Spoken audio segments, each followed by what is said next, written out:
Okay, boys and girls, so today we're going to be learning how to analyze characters.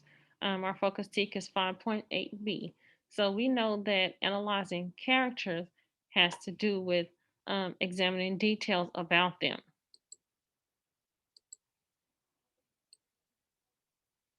We're also going to be making inferences about major characters, as well as using text evidence to support my inferences.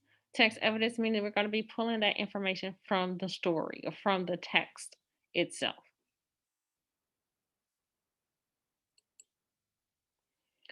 We also will be working with a fictional text today, and we know that fictional texts have literary elements. Um, like character, it has a setting, a plot, and events.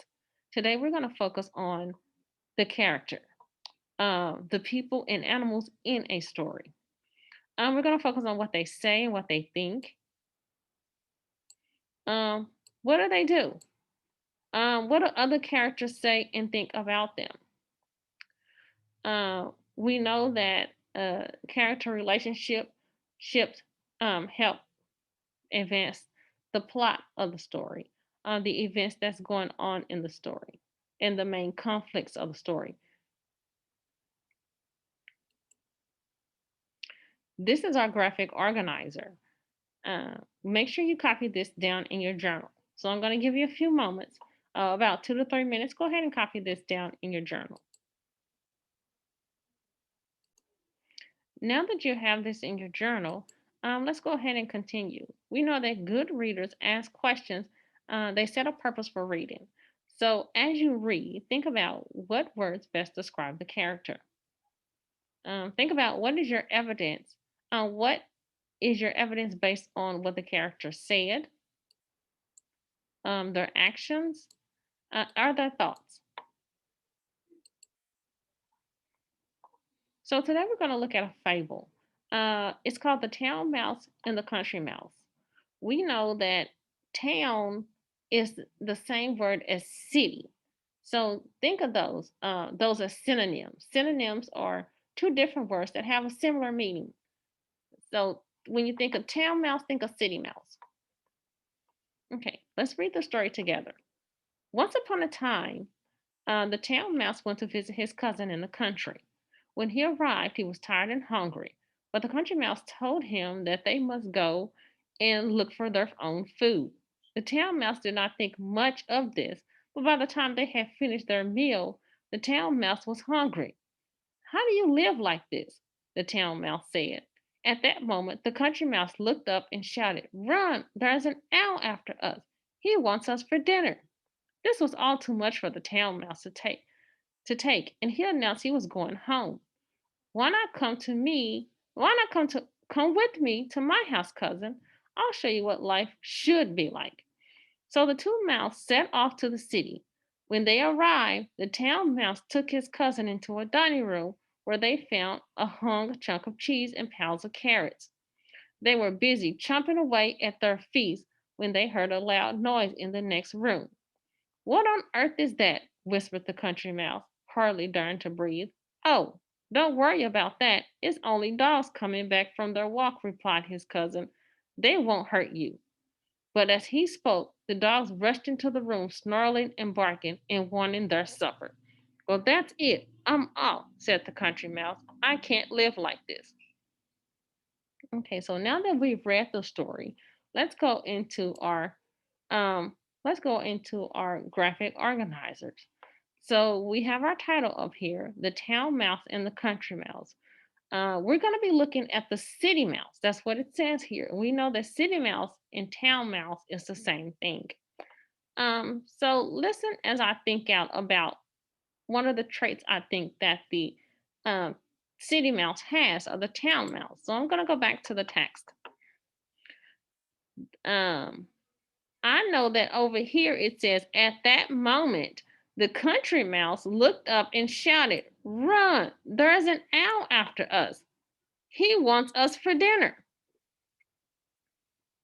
Okay, so that's text evidence. What kind of inference can I make about him?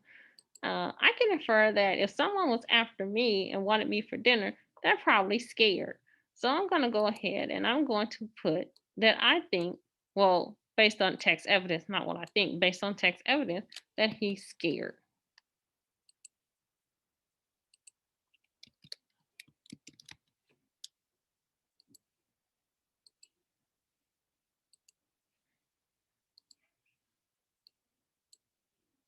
Okay,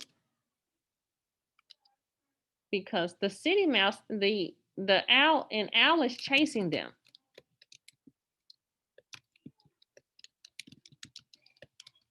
So that's my text. That's my evidence from the text.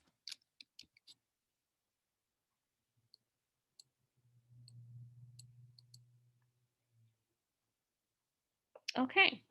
So now that you've seen me go through a character trait, why don't we try one together? So this is our we do. We already have it filled out, the I do portion. So let's go ahead and fill out what's another trait that we can infer about the city mouse. So let's go back to our text, boys and girls.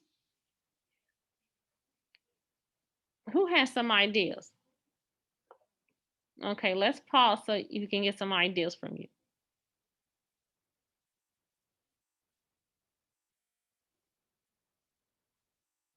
Okay, that's a good one. So yes, we'll go ahead and we'll put on. We can infer that he was also frustrated. So let's go ahead and put frustrated on here.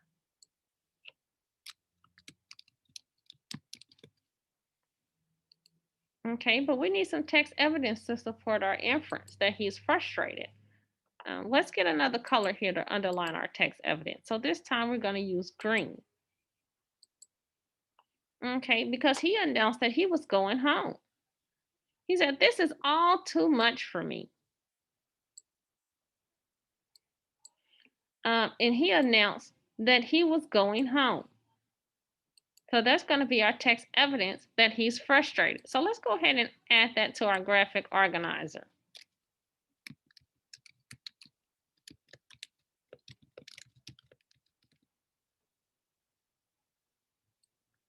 All right. Great job, you guys. So now I want you guys to think through. Um, oh, you know what? We put this on the I do slide. This should have gone on um, the we do slide, which is fine. We'll make those corrections.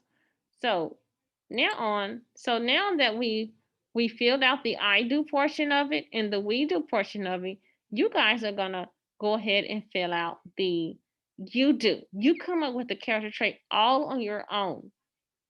What is another trait that we can say about the city mouse? We know that he's scared. We know that he was frustrated. What is another trait? And what other evidence that we have based on the relationship that he has with his cousin, the country mouse? Okay.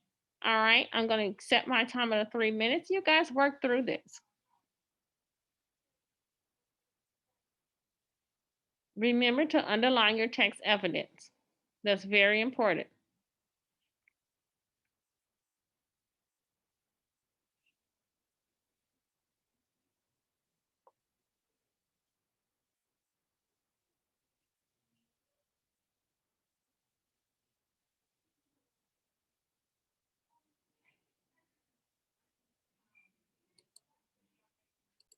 Okay, so let's check our responses. What are some things? What are some responses that we got? Um, when we go to our exemplar, this would have been one of the traits, you guys. You said he was content. Why was he content? What was the text evidence? He were busy chopping away at their feet. So you're just chopping away. Yes, you're content. You're satisfied. So very good on that. Very good job. Great job, you guys. You did a great job today.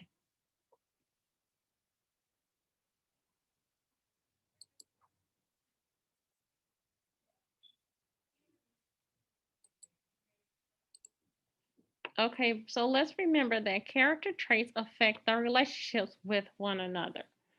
What they think, say, and do affects how they interact with other characters within the story. So great job, you guys, again on your work today. That completes our our lesson for today. Thank you.